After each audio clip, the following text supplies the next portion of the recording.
Vamos a hablar de un proceso de construcción de un sistema simbólico que se produce en un momento en que en China está apareciendo también la escritura. De China existe, digamos, si se quiere el tópico, pero basado en realidades, de que han inventado unas cuantas cosas fundamentales para la humanidad, desde la pólvora al papel, la imprenta, y también veremos el dinero, también dependiendo de lo que entendamos por el dinero. El dinero surge en China en la época, digamos, de la llamada dinastía Shang, en la última mitad del segundo milenio. Es una época en que en China es la primera dinastía histórica que deja los primeros testimonios escritos. Es una época en que surge el Estado, que surge la acumulación de riqueza por parte de una élite, una época de bastante violencia interna y de un proceso de urbanización bastante alto.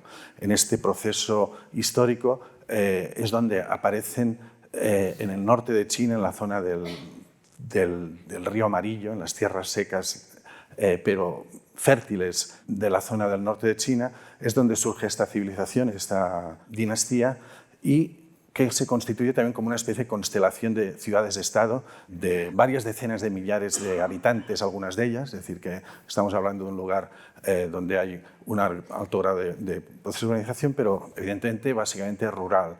En este momento es cuando surge la escritura china, que sirve en el contexto del ritual para comunicar con los ancestros, y estamos hablando de una sociedad también muy ritualizada, donde estamos también en la edad del bronce, y este desarrollo del bronce veremos que tendrá también repercusión sobre el tema que nos ocupa. Estos bronces eran símbolo del poder en la sociedad china antigua. El poder no se manifestaba a través de los grandes palacios como Mesopotamia o Egipto, sino en la posesión de algunos objetos valiosos, como el bronce, como el jade, y veremos también como estas protomonedas o monedas que existían en aquel momento. Las tumbas de la realeza y de los grandes nobles de la dinastía Shang son ya importantes en la acumulación de riquezas, de muchos bronces. Vemos aquí también algunas calaveras estiradas que son sacrificios humanos rituales que acompañan a la persona fallecida, y también piezas de jade en forma redonda. Y en esta tumba, concretamente en Fujao, hay más de 7.000 caurís. Los caurís son estas pequeñas conchas de medida muy pequeña que tenían el valor monetario, no solo en China, también en otros lugares del mundo en diferentes momentos. Y en China estos caurís se fueron acumulando en las élites, que en las tumbas se muestran, y también fueron tomando el papel de objetos de regalo, de donación, de intercambio hacia lo que iría después siendo un uso monetario. Estamos en una economía donde la relación es todavía de carácter señorial o diplomático o de botín de guerra. Estos caurís venían se encuentran en la zona, digamos, de los mares cálidos del Índico, y probablemente estos de China venían de las zonas costeras del sur de China, y llegaban al norte a través de incursiones militares, de procesos tributarios, y con gran profusión. Solo en la tumba anterior había más de 7.000 cauríes, y vemos miles y miles de cauríes de piezas de estas pequeñas caracolas pequeñas que pertenecen a diferentes especies. En China, estas piezas, estas cauríes, que tenían este valor de algo preciado, algo que es como un tesoro, y que ya cogiendo un valor simbólico, digamos, de sustitución y de otorgación de valor a otros objetos, normalmente se agujereaban y se ataban en ristras, en grupos de 10 piezas, que eran los que circulaban. Y este patrón de agujerear la moneda y de unirlas en una cuerda será también una constante que seguirá reapareciendo en el caso de China. El tipo de caurís pertenecen mayoritariamente a estas dos especies. y los encontramos con gran profusión. Algunos agujereados solo con un pequeño agujero arriba y otros totalmente horadados por la parte posterior. Una de las evoluciones que esta acumulación de caurís, que vienen de muy lejos, como también venían de muy lejos los jades, o también venía de lejos el material, la materia prima, el cobre, sobre todo que para hacer el bronce, nos habla de unos contactos de la región de los Shang con zonas lejanas con los cuales tenían contacto, ya sea de tipo con intermediarios que traían el jade o que traían los cauríes, etc. La profusión de estas pequeñas piezas de caurís llegó un momento en que generó escasez, y esta escasez provocó que empezasen a hacerse imitaciones, a hacerse creaciones de caurís que ya no eran las piezas que venían de tan lejos, sino caurís hechos en piedra, en hueso, de madera, y aquí es donde hay un salto cualitativo, ya no utilizando materiales de naturaleza un poco tallados, un poco rascados, imitando la forma, sino ya forjándolos y creándolos en bronce. Y al ser la cultura de los Shang de esta segunda mitad, la última parte del segundo milenio, una cultura donde el bronce estaba muy desarrollado, el trabajo, sobre todo con los recipientes para los rituales o para las libaciones ligadas a los rituales, tenía un gran desarrollo. El paso a hacer las piezas en bronce nos habla ya de una creación humana ex novo desde el principio. Vemos imitaciones de caurís de hueso y la aparición de estos tonpei, de estos caurís de bronce, es donde aparece, digamos, lo que podríamos ya ver un primer momento en que no se está utilizando algo de la naturaleza, sino que se está creando estas piezas que, al ser tan pequeñas, etcétera, tienen una capacidad, sin embargo, de atraer el sentido de valor, el sentido del valor en sí mismas. Vemos otras imágenes de piezas de caurís de bronce que imitan a los auténticos caracolillos que venían de tan lejos. Se empieza a hacer ellos inscripciones. Serán los precedentes de algo que será ya mucho más tardío, unos cuantos siglos más tarde, sobre todo en la parte sur de China, que son unas imitaciones también en bronce de los caurís, unas pequeñas monedas que son llamadas o de nariz de hormiga o de cara de demonio, porque tienen esta faz, digamos, que parece en los rasgos que ponen, los caracteres que inscriben en ellos, y que serán de curso habitual en el sur de China a mediados del primer milenio. Es decir, que crean una pauta que tendrá continuidad en una evolución que iremos viendo ahora. Vemos aquí otras imágenes más cercanas de estas monedas, estos caurís de nariz de hormiga o de cara de fantasma, etc. Y los vemos aquí atados, como decíamos antes. Otra imagen. Estamos en la Edad del Bronce. La Edad del Bronce es un momento en que China desarrolla muy rápidamente esta capacidad de generar todo tipo de objetos rituales de valor, y no solo instrumentales, sino que su posesión legitimaba el poder. Su posesión permitía hacer un ritual que conectaba con los ancestros, a los cuales se preguntaba qué se tenía que hacer, a los cuales se intentaba tener contentos para que lloviese, para que hubiese buena cosecha, etc. Entonces, esta técnica del bronce será clave para el desarrollo inicial y posterior vemos que no solo había objetos, sino también estas hachas para cortar cabezas en los sacrificios humanos que los Shang practicaban, después se dejó de hacer, o en los sacrificios animales, estas grandes bronces para cocer los manjares que ofrecían en el ritual a los ancestros, que eran sus dioses, los antepasados, las campanas para hacer músicas que acompañasen a estos rituales.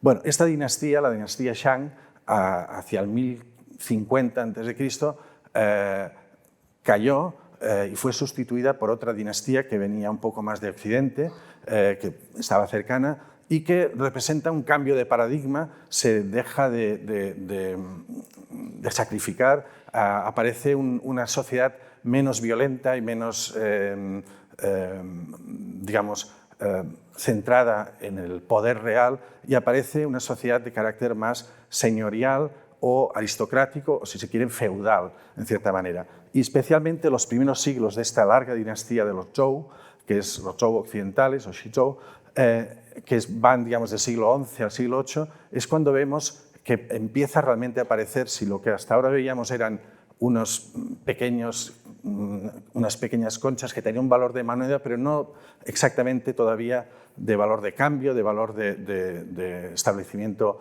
del precio de cosas. Aquí sí que ya en estos primeros siglos ya aparecerá esto.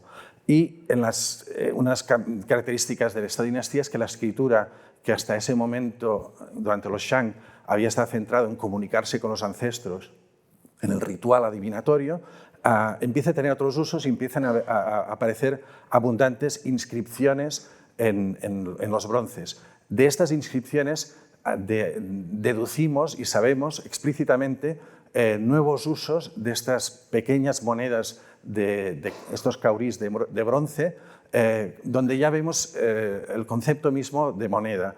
En estas inscripciones, que hay muchas de todo tipo, pero hay hasta 260 que están refiriéndose a los caurís, que están refiriéndose a estas monedas, a este pei. Y concretamente vemos algunas de ellas para entender cómo se está transformando lo que antes era un valor, un objeto precioso, un objeto apreciado, como podría ser un jade, como podría ser una pieza de oro, como podría ser un bronce, adquiere un valor simbólico. Si antes decía que en cierta manera la construcción del dinero como concepto es algo parecido a la construcción del sistema de escritura como proceso, es decir, un sistema simbólico, el dinero simbólico porque está sustituyendo a un objeto que tiene una valía en sí mismo. Aquí vemos en una de estas inscripciones, dice, Supi ha recibido la ofrenda de conchas de caurí de la esposa del rey y las ha utilizado para hacer este precioso recipiente ritual. En estos primeros siglos del primer milenio, en estos primeros siglos de la dinastía Zhou, estamos en una sociedad, como decía, de carácter señorial aristocrático, donde lo que nosotros podríamos traducir como marquesados o condados o ducados tienen una relación con la realeza y una relación entre ellos de carácter aristocrático señorial, donde los regalos, los tributos, los rituales y ceremonias legitiman el poder. Es una época de relativa paz interna que se basa en esta especie de red de intercambios y de compra compra y de retorno de favores. Estamos en una economía del favor, en una economía del regalo. Y aquí es donde aparece la monetarización del caurí de una manera clara, cuando dice que ha utilizado estas conchas, estas ofrendas que le ha ofrecido la esposa del rey para generar para poder pagar la forja de esta pieza de bronce. Es decir, que aquí ya una serie de cauris está sirviendo para el pago a una actividad artesanal, una actividad que es crear un bronce. En este otro dice, el rey vino a visitar al duque y le regaló 50 ristras de caurís, estas ristras de 10 caurís cada una de estas piezas, pero son caurís de bronce. El duque, por su parte, dio 20 ristras a su hijo primogénito, Xiao, y en agradecimiento, Xiao hizo este recipiente. Se refiere a esta pieza de bronce. Eran bronces de gran dimensión y de gran costo. Sus descendientes pueden guardarlo para siempre como un precioso tesoro. Por tanto, vemos te debo una y te doy a cambio de lo que tú me has dado, esto concretamente que tiene este valor. Y por tanto, con lo que tú me has dado, con lo que el rey ha dado, el hijo del duque encarga una pieza de bronce. Estas piezas de bronce tienen, por tanto, este valor instrumental. Habíamos visto antes que también se habían hecho piezas, caurís de piedra, caurís de jade, caurís de marfil. Estos de piedra, marfil, etc., normalmente aparecen en las tumbas y se ponían en las tumbas, en vez de poner caurís auténticos, justamente porque había escasez, porque no había tantos, porque se necesitaba sustituirlos y mejor que circulasen en los regalos, las ofrendas y los pagos que se producían, y, en cambio, en las tumbas, en los entierros, poner estos cauris simbólicos. Esto es importante porque todo el ritual funerario y el trato con los antepasados en China tendrá una gran importancia. En la dinastía Shang, los humanos dependían de los ancestros, estaban desvalidos, necesitaban su ayuda. Los humanos pedían a los ancestros: ¿qué hacemos?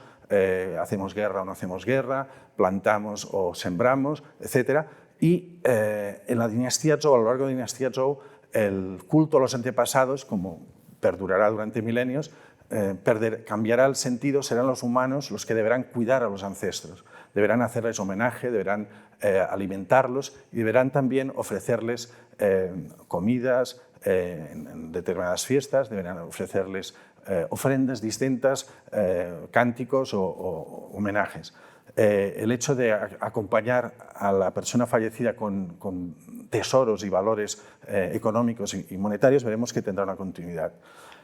Otro ejemplo de esta monetarización del caurí, donde claramente vemos que ya empieza a establecer un valor y a no ser simplemente un objeto, digamos, de lujo, de distinción, lo vemos en esta cita, entre sacadas de las 260 que tenemos. Dice: en el día Imao de la fase de luna creciente del sexto mes del año, se encontraba el rey de los Zhou entre los Chengzhou y mandó a los Feng ir a la zona de los Yin, donde recibieron caurís de metal. Los ha utilizado para fabricar este precioso recipiente para su padre. Por tanto, nos dice el día en que sucedió esto.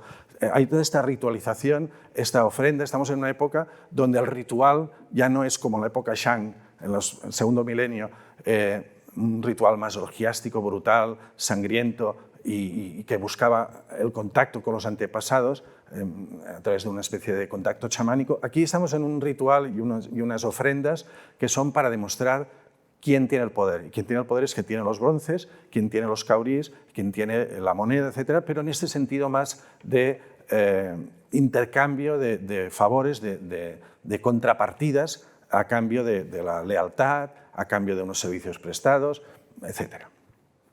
En este otro ejemplo, dice: el rey Wu conquistó Shang y distribuyó dinero de Lutai y grano de Wuqiao. En este caso no es una cita de un bronce, sino es de un texto histórico donde explica la caída de la dinastía Shang y dice: después de que el rey Wu conquistó a los Shang, distribuyó dinero y grano. Por tanto, también distribuyó entre sus generales, entre sus marqueses, etcétera, dinero. Por lo tanto, es como una regraciación, como una respuesta a una contribución a una batalla. O, en los anales básicos de Yin, dice: se impusieron impuestos elevados para reponer el dinero de Lutai y el grano de Yuchao. Es decir, otra vez, en este caso, el valor impositivo, que veremos que irá apareciendo. Los impuestos, las tasas, etcétera, en China, muchas veces serán en especias, en grano o en seda más tarde, pero también en moneda.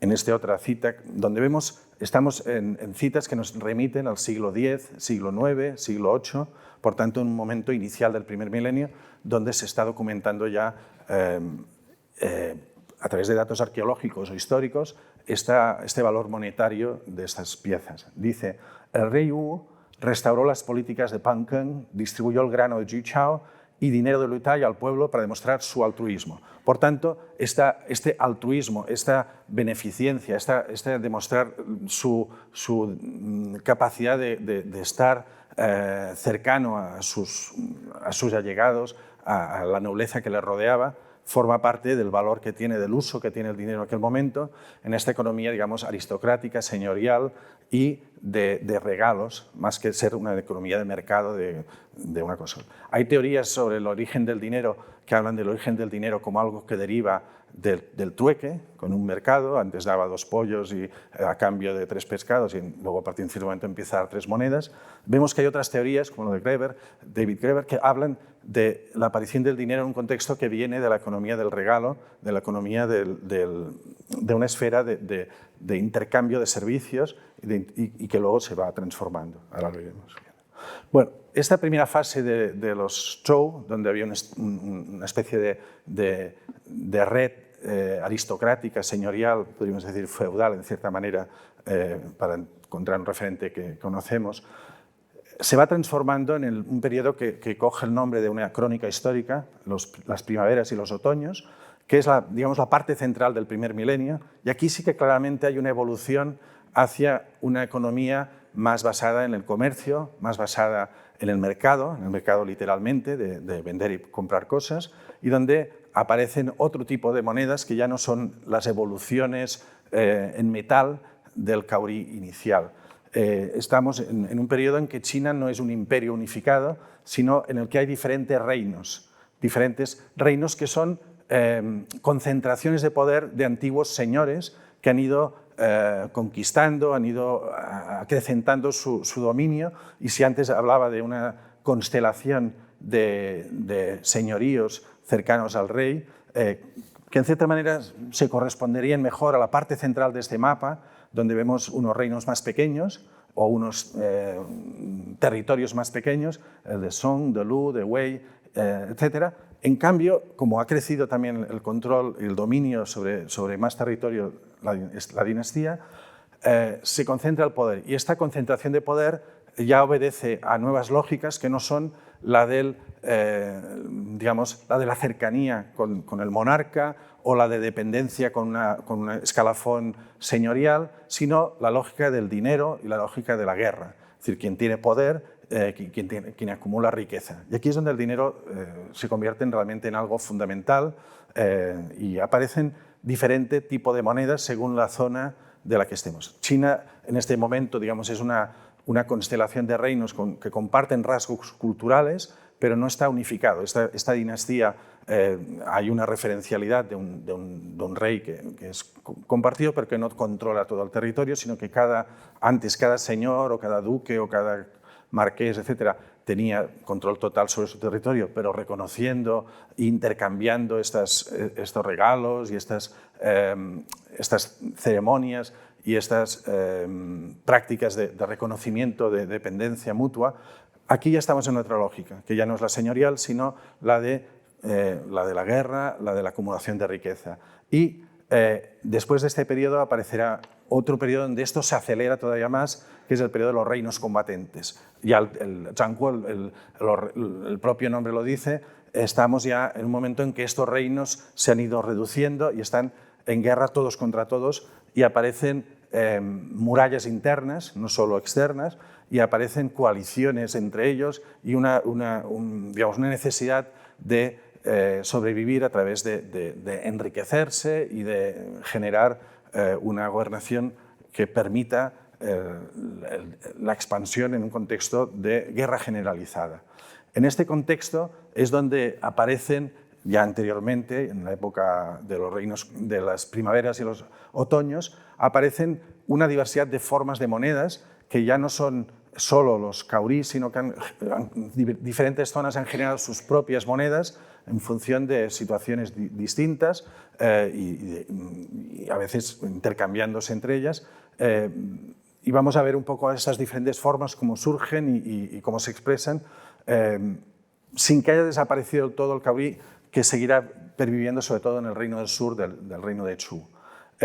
Aquí vemos una imagen de esta diversidad formal de monedas de la China antigua, donde hemos hablado de momento de los caurís, estos pequeños caracolillos, estas pequeñas conchas que vienen de las zonas de los mares cálidos del Índico y los mares del sur, pero luego han ido apareciendo las monedas en bronce, reproduciendo la propia forma del caurí, y estas nuevas que vamos a ver ahora. Aquí otra imagen de esta diversidad que ahora vamos a explicar. La primera que aparece, y aparece sobre todo en las zonas centrales, en los reinos centrales, es el pupi, que es la moneda de pala o de azadón.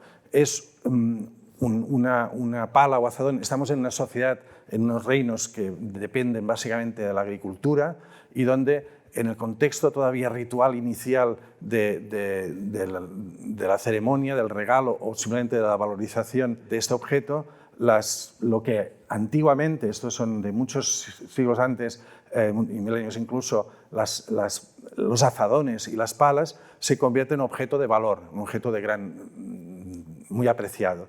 Y aparecen unos monedas que inicialmente tienen unas medidas casi similares a un azadón o una pala en sí misma, pero que son demasiado finas, son quebradizas y por tanto no son aptas para su uso en la tierra, sino que tienen un valor simbólico y en rituales, ceremonias y en intercambios empiezan a tener el valor de moneda.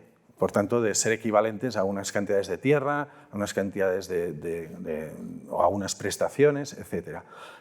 Las primeras y más antiguas son palas de mango hueco, es decir, que todavía tienen la imagen de donde podría ensartarse o donde se debería haber ensartado el mango de esta pala.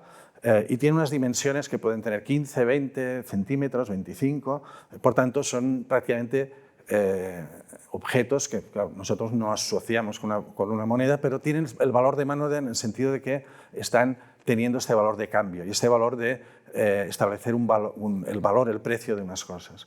Estas, por ejemplo, de entre 10 y 17 centímetros.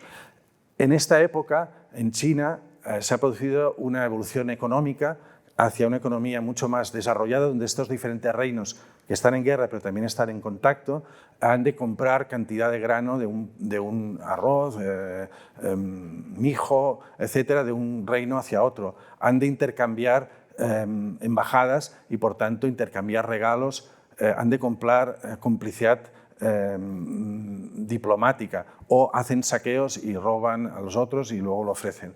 En este contexto también aparecen los mercados de una manera muy documentada y muy reglamentada. Primero fuera de las ciudades y luego dentro de las ciudades con un vigilante, con un responsable del mercado, con controles sobre los productos, sobre los precios. Es decir, aparece una economía mucho más regulada y en este contexto es donde van apareciendo estas monedas, que tienen este valor simbólico de intercambio. Estamos también en un momento en que China está desarrollándose desde un punto de vista económico, no solo internamente, sino también en sus conexiones con otras zonas. Estas son imágenes de todavía estas monedas pala o azadón de grandes dimensiones y luego irán apareciendo otras que ya serían más propias de periodos centrales. Esto estamos hablando del siglo VII, VI, V. Van apareciendo algunas que ya abandonan estas medidas tan grandes y que son más instrumentales para la práctica de la compraventa, etcétera, en mercados, y son palas, monedas de unos 5 centímetros, 5,5, ligeras. Muchas de estas palas que son de bronce tienen un tipo de aleación media de un 60% de cobre, un 30% de plomo y un 10% de estaño, pero esto va variando. Según la cantidad de plomo que tengan, pesarán más o menos. Una de las características que veremos de las monedas chinas, a diferencia de las nuestras, es que no tienen una estabilidad o un valor centrado en su peso y en su peso en metal. No se refiere, son las unidades, su valor es convencional, está establecido por una especie de pacto tácito entre los que están interviniendo en el circuito económico en aquel momento y no se refiere al peso específico, incluso aquellas que tienen el nombre del peso en la moneda, paradójicamente.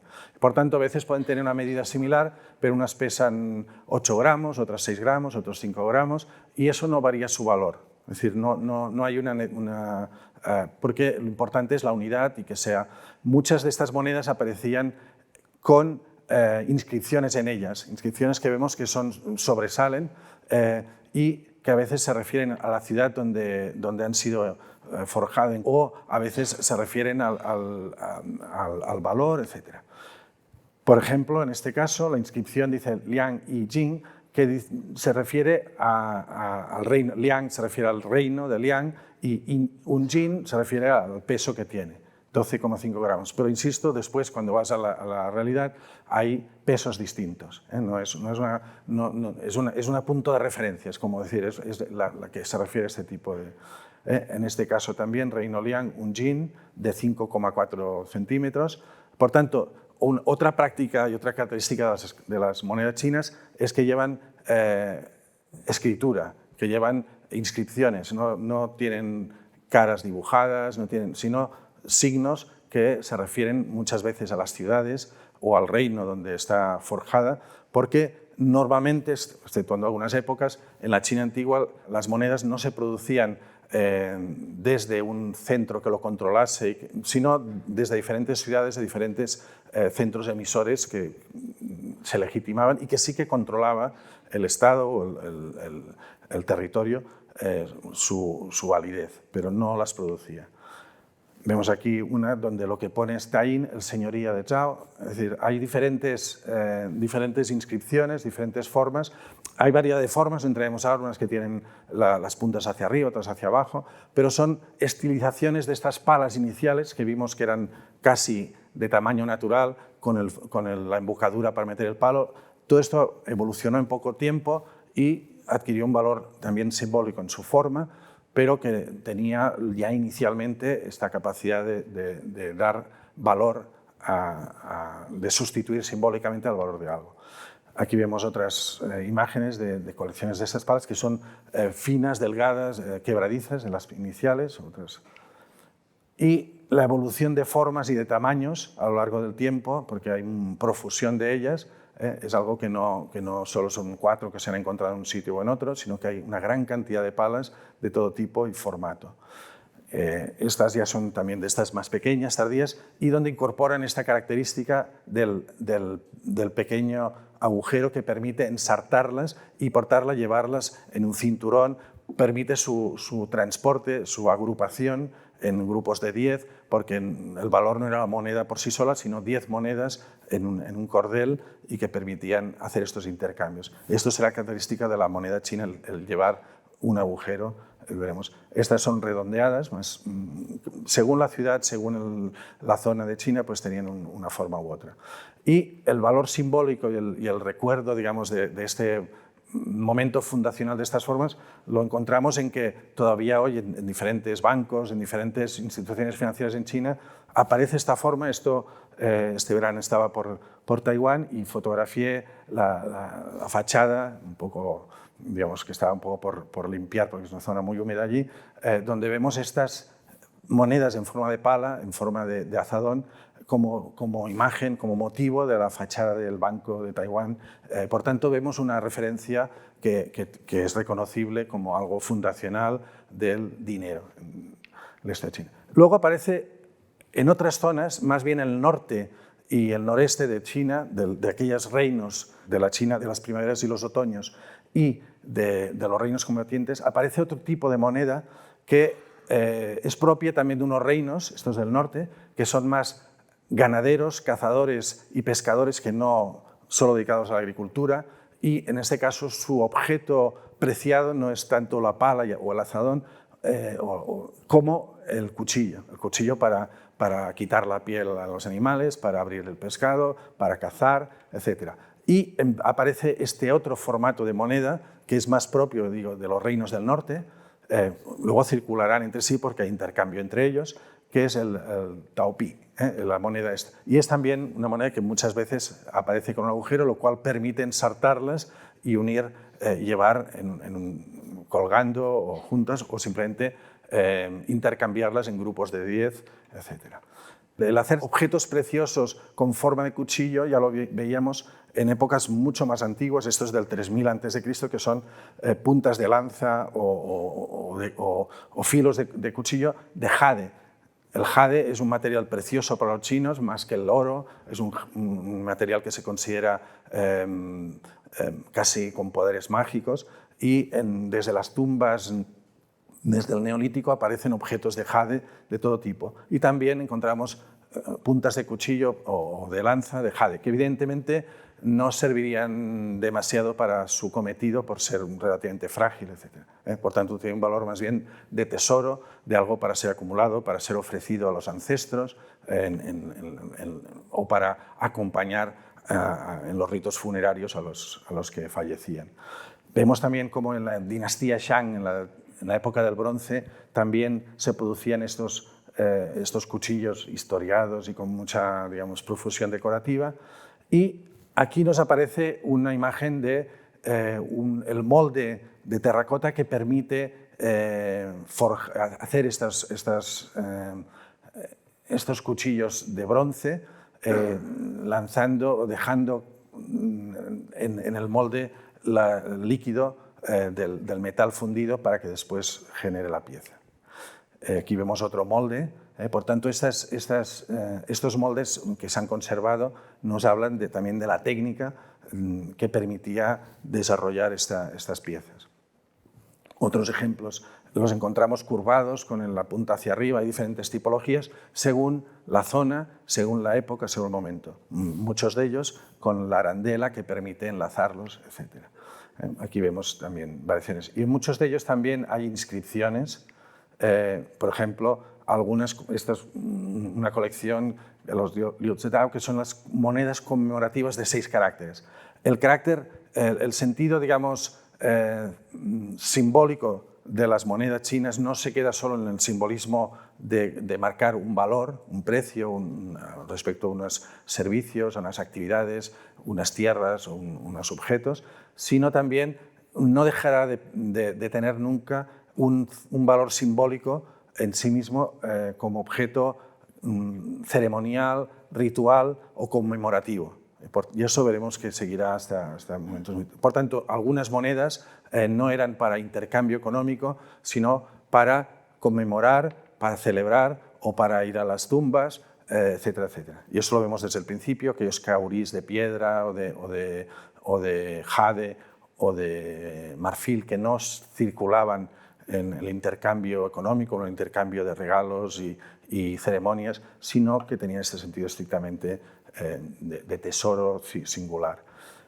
El oro no era la contraparte, digamos, de las monedas chinas. No había un banco central que dice su valor en oro o algo así. Las monedas chinas nunca tienen una contrapartida en metal. Tiene un valor fiduciario, un valor, digamos, ligado a su uso, al uso que en la sociedad de aquel momento se considere que tiene el valor aquella moneda. Y en algunos lugares aparecen algunas piezas que podemos decir que son monedas, pero que tienen un valor funerario sobre todo. Son estos dineros que se ofrecen para los ancestros o para acompañar a aquel que traspasa.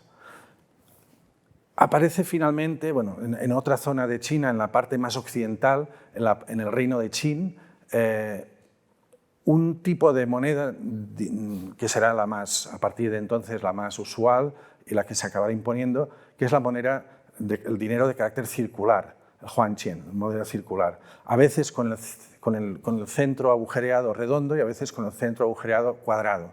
Veremos las implicaciones. También con diferentes inscripciones que tienen en algunos momentos también que ver con el lugar, con el valor, con el peso, etc. De hecho, que sea redonda ya es algo que marcará incluso el nombre de la propia moneda china actual, que se llama yuan. El yuan o el yen japonés o el won coreano quiere decir redondo. Por tanto, nos está hablando de este tipo de forma que ya tenía la moneda inicialmente.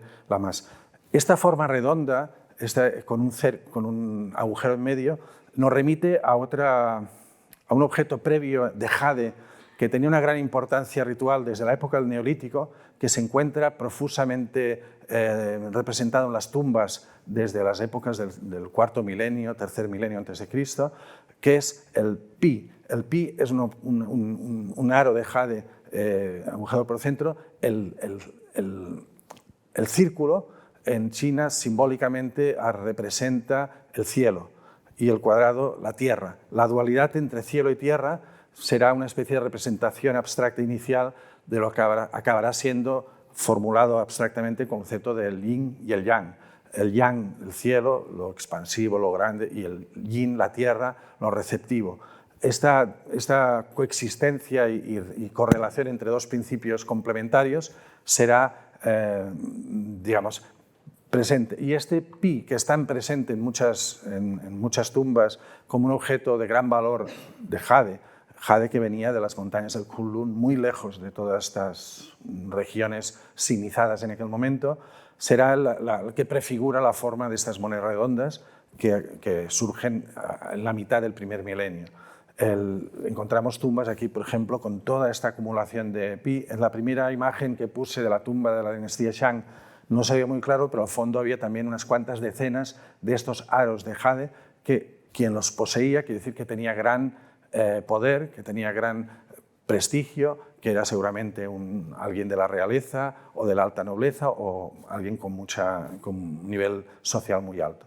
Por tanto, la moneda esta nos está remitiendo a unas formas que existían antiguamente ya. Antiguamente, quiero decir, unos milenios anteriores, pero con un valor en aquel momento simplemente de objeto precioso, de objeto de gran valor ceremonial, asociado al culto al cielo, etc.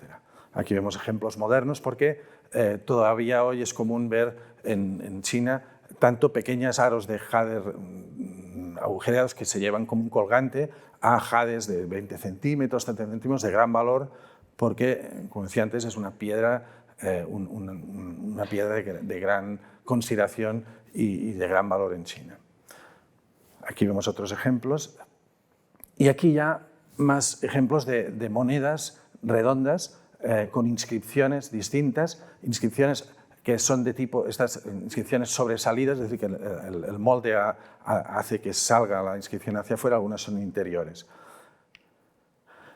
El reino en el que surgen estas inscripciones, perdón, en el que surgen estas monedas redondas, es el reino de Qin. Es el reino más occidental, el reino menos sinizado o menos marcado por la vieja tradición milenaria china, que se ha incorporado a la esfera cultural china, pero tiene unas pautas propias. Y es un reino que, especialmente en el contexto de los reinos combatientes, acabará siendo el que se impone y el que gana a todos los demás. Se fundamenta en una ideología, la llamada legalista o legista, que tiene como principios básicos fortalecer el ejército y enriquecer al Estado, y que reniega de toda la tradición confuciana, de toda la tradición ritualística, y lo que quiere es un Estado totalitario, militarizado y burocratizado, donde no haya élites económicas, aristocráticas de ningún tipo, que se queden en ninguna parte de la riqueza,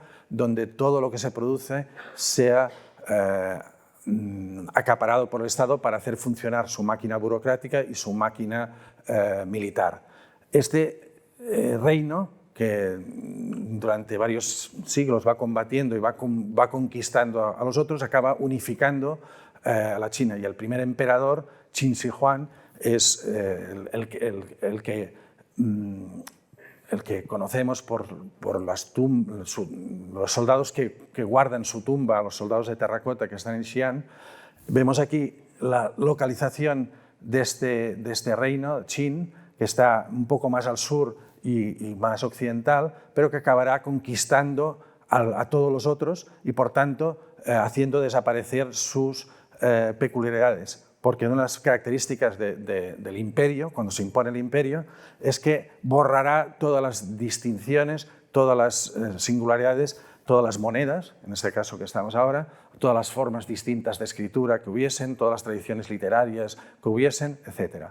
El reino Qin, cuando se convierte en el imperio Qin, es altamente centralizador, crea un sistema de carreteras con los ejes de los carros unificados para que puedan circular las mercancías y los ejércitos de manera rápida hacia la capital, que está junto a Xi'an, la actual ciudad de Xi'an.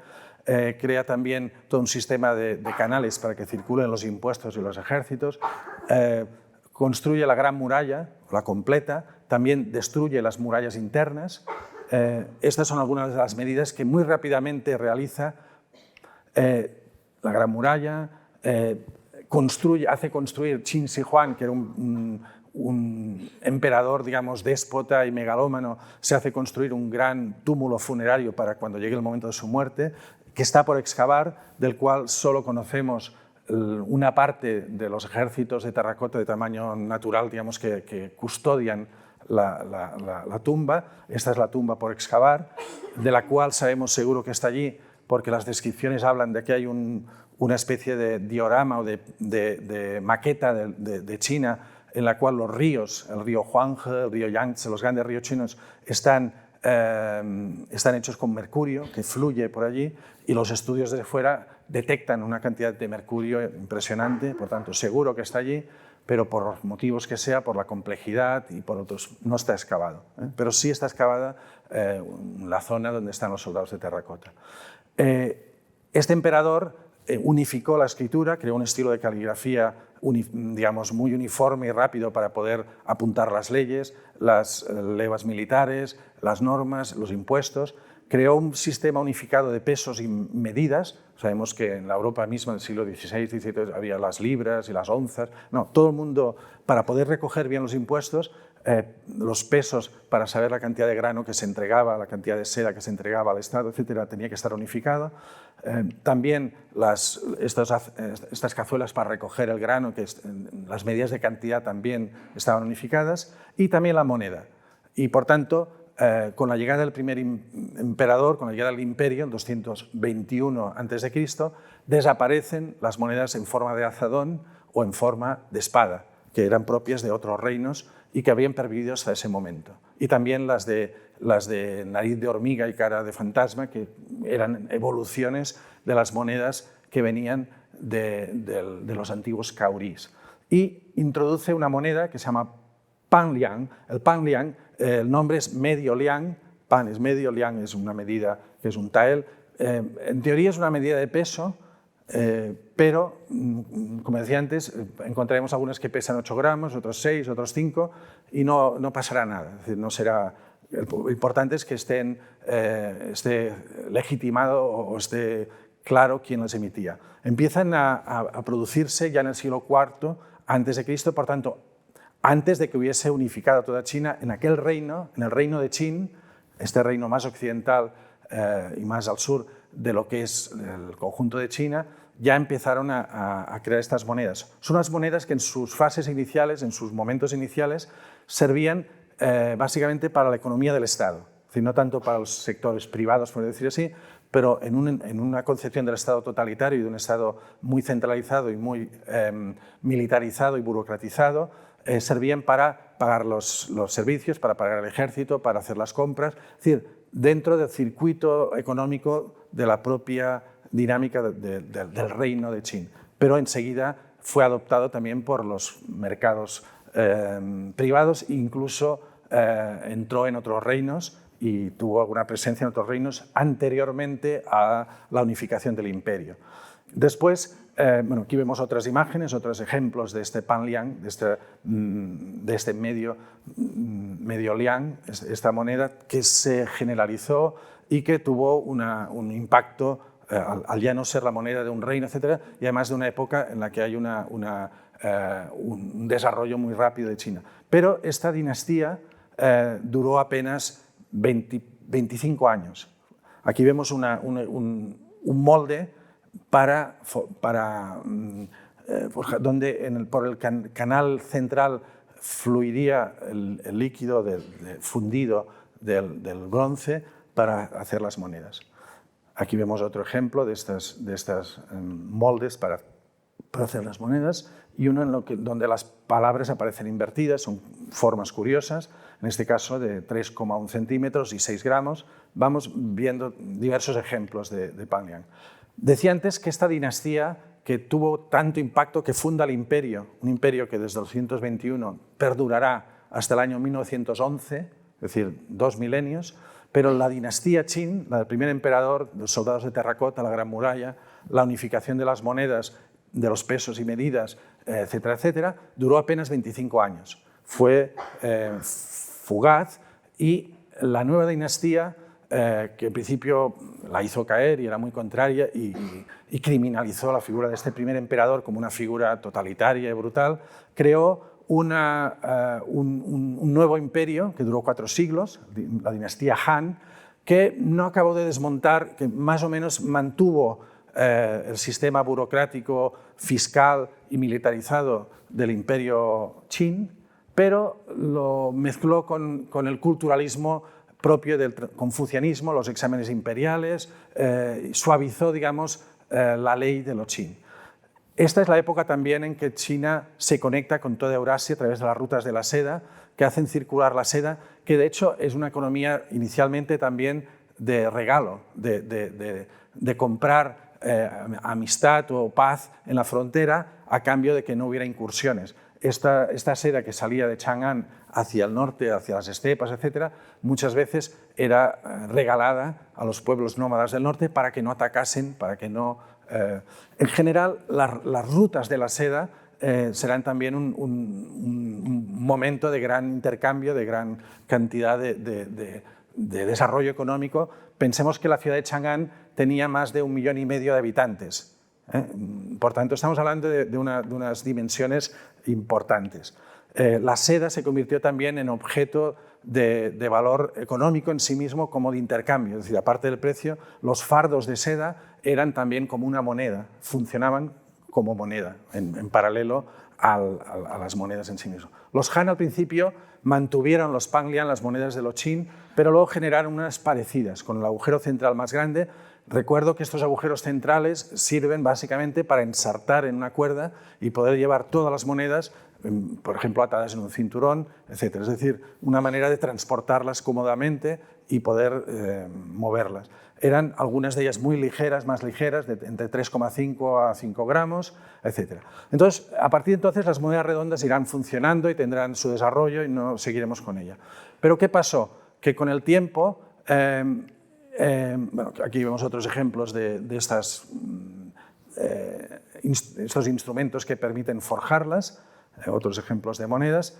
Con el tiempo, hacia el siglo IX, los mercaderes, llevando tan cantidad de piezas de bronce, de estas pequeñas monedas, para grandes distancias de comercio y para grandes cantidades de comercio, porque en la dinastía Tang, a finales de la dinastía Tang, hay una economía muy monetarizada, aparece el papel moneda por primera vez. Primero como una especie de precedente, estamos a finales del siglo IX, en el siglo X, donde aparece una cosa que le llaman feiqian, dinero volador o dinero de conveniencia o dinero conveniente, que era una especie de pagaré, si se quiere, un documento con el cual demostrabas que no, lo empezaron a hacer servir los vendedores y los que comerciaban con el té, desde una zona más al sur de China hacia el norte de China, y ir con tal cantidad de monedas arriba y abajo pues era complicado,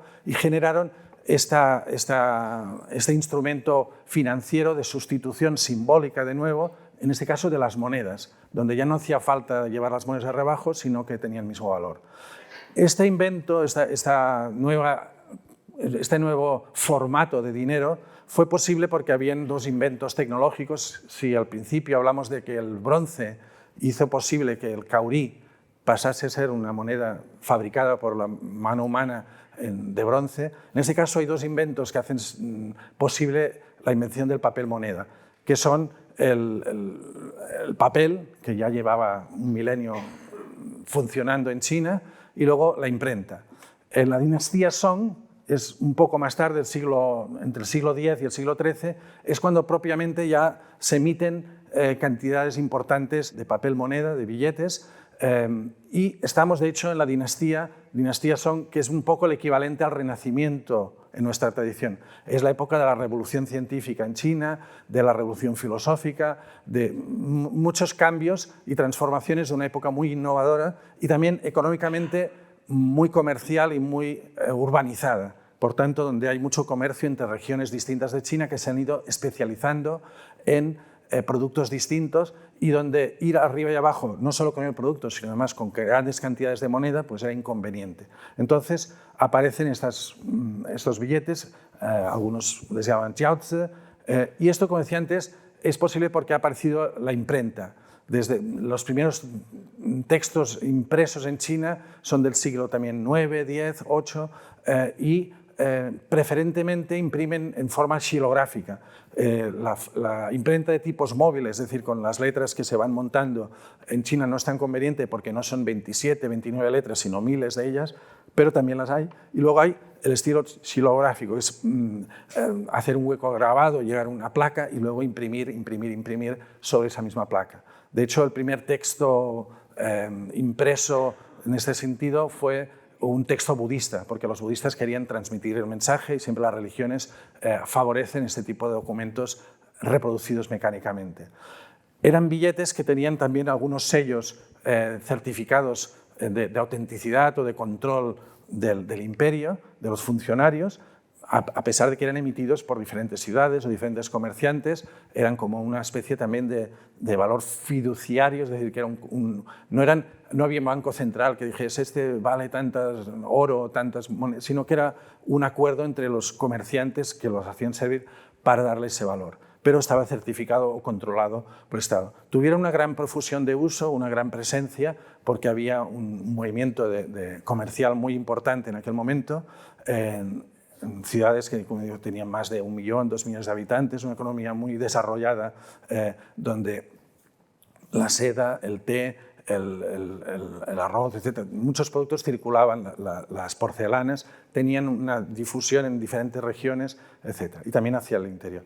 Luego, en el siglo XIV, llegan los mongoles y Kublai Khan crea la dinastía Yuan, y los mongoles también harán un uso del papel moneda muy extenso, incluso para hacer el comercio a través de toda Eurasia. Los mongoles controlaban desde China hasta Hungría, y por tanto hay esta Eurasia unificada que permite también que el dinero en papel funcione. Pero uno de los efectos secundarios que genera el uso de la dinastía mongol, de los yuan, del papel moneda, es que, digamos, producirán un proceso de inflación. Es decir, había tanto papel moneda funcionando porque hacían servir la impresora, digamos nosotros ahora, es decir, con tanta alegría, que dejó de tener valor. Y luego también la caída las turbulencias de la caída de la dinastía Yuan, la aparición de la dinastía Ming, hizo perder confianza a los compradores, este pacto tácito entre compradores, vendedores y usuarios de estos billetes, y dejaron de usarse. Es decir, hacia el siglo XIV-XV, estos billetes que vemos en diferentes formas dejaron de usarse. Entonces, la plata empezó a ser junto a las monedas de cobre, que seguían funcionando para las pequeñas transacciones, para las grandes transacciones y también para las imposiciones, para los impuestos, para las tasaciones impositivas que exigía el imperio Ming. La plata empezó a ser lo que requerían. Y así la dinastía Ming, especialmente en la segunda mitad del siglo XVI, se produce una silverización, es decir, una economía que demanda mucha plata, que necesita mucha plata, porque las grandes transacciones se realizan con plata y porque el Estado ha cambiado el sistema de impuestos y hace la reforma fiscal del único latigazo, lo has de pagar en una sola vez y recibes el latigazo en una sola vez, y era preferentemente normalmente en plata, a veces también en seda, en no sé qué, pero la plata era importante. Y China no tenía plata. Mucha plata de China llegaba a China desde Japón, pero entre Japón y China no había buenas relaciones, había conflictos, no había ni relaciones, digamos, rituales de ningún tipo. Y aquí aparece a finales del siglo XVI una especie de encuentro singular, que es el hecho de que llegan a Filipinas a través del galeón de Manila. Llegan los españoles, Legazpi, Urdaneta, y ponen en contacto el Pacífico con el ámbito de Nueva España, de México, y además se produce que la explotación de las minas de Potosí y la capacidad de amalgamar monedas con Huancavelica, etc. El caso es que hay abundancia de plata en México. Entonces esta plata irá hacia China, además con una ventaja que durante unas décadas será fenomenal, que es que los chinos valoraban más la plata que el oro. Por tanto, pagaban la plata a precio de oro. Por tanto, era un gran negocio llenar el galeón de plata para que fuese hacia Manila, y desde allí iba a la costa china y volvía el barco lleno de sedas, de porcelanas y de otros objetos de valor. Este galeón que circulaba cada año es una de las rutas marítimas, la ruta marítima más larga, que dura más de 2 siglos, y que tiene mucha importancia en la llegada de la plata a China, y hasta el punto, al principio la plata los chinos la hacían servir en peso y creaban el yuan pao, que es como una especie de barquillo que tenía un peso variable, pero en este caso aquí sí que por primera vez la moneda china tiene un valor en peso, porque la plata tenía que pesar una cantidad concreta y no cantidad de monedas, sino querían que fuera el peso, el valor en peso de la plata. Pero como había falsificaciones, etc., a partir especialmente del siglo XVIII, empezarán a valorar mucho las monedas que venían de México. Las monedas, los reales de 8, estos pesos, estos reales de 8, empezarán a circular profusamente en China porque eran más fiables, eran más difíciles de falsificar, los resellaban y por tanto esto se encuentra todavía en anticuarios y circulaba en museos. Estos reales de 8, algunos de finales del XVIII, otros del XIX y anteriormente, encontramos toda esta serie de monedas que a través del Galán de Manila entran en la circulación del comercio en China, porque la plata es lo que es valorado, porque la plata que tiene una procedencia más segura en su valor realmente de plata y no de falsificación, hace que sea especialmente apreciada. Y lo mismo pasa luego ya en el XIX con los pesos mexicanos, ya los que son del México independiente posteriormente. Estos vemos detalles de estas monedas, algunas son de la época de Carlos III, etc. Monedas reselladas, es decir, con sellos que certifican su autenticidad, etcétera, etcétera. Bueno, con eso vemos este episodio en el que a partir de estas monedas redondas en plata aparecerá el yuan chino después de plata, etcétera. Bueno, acabamos con una referencia a algo que de hecho nos remite al principio. Recordemos que decía que los caurís y las monedas chinas nunca dejaron de perder un valor simbólico muy asociado también al contacto con los antepasados y al contacto con los ritos funerarios. Esto pervive en las creencias tradicionales y antiguamente también había una serie de monedas, lo habíamos visto con algún ejemplo, que tienen un valor ceremonial, un valor meramente conmemorativo o un valor mágico. Algunas, no he puesto ejemplos aquí, pero algunas en vez de tener en sus inscripciones el peso o el nombre característico que se le daba, tenían algunas frases propiciatorias, algunas frases digamos que tenían un valor simbólico. Este dinero amuleto, este dinero que no tendrá un valor económico actual para comprar y vender cosas, sino que tiene un valor mágico religioso o ligado a prácticas adivinatorias, etc., sigue muy presente en aquellos que practican estas formas religiosas o estas prácticas funerarias, etc., o como amuletos. Entonces, a veces estos son como amuletos de la suerte, o eran, porque esto pervive, pero viene de antes, donde hay unas palabras como fu, suerte, o shou, longevidad, etc. O, por ejemplo, aquí vemos los trigramas del I Ching, del libro de los cambios, de adivinación, porque está asociado al libro de las mutaciones también. De hecho, a partir de un cierto momento, para hacer el proceso adivinatorio del libro de los cambios, se utilizan estas monedas, 3 monedas que se van lanzando y según si sale una cara u otra, etc. Diferentes monedas con frases o palabras que tienen un valor de jaculatoria, de propiciatoria, de evitar males o de atraer la buena suerte, etc. Por tanto, este valor simbólico que tenía inicialmente de otorgar valor también mantiene este valor simbólico de algo precioso o algo que tiene una capacidad de valor más allá del económico.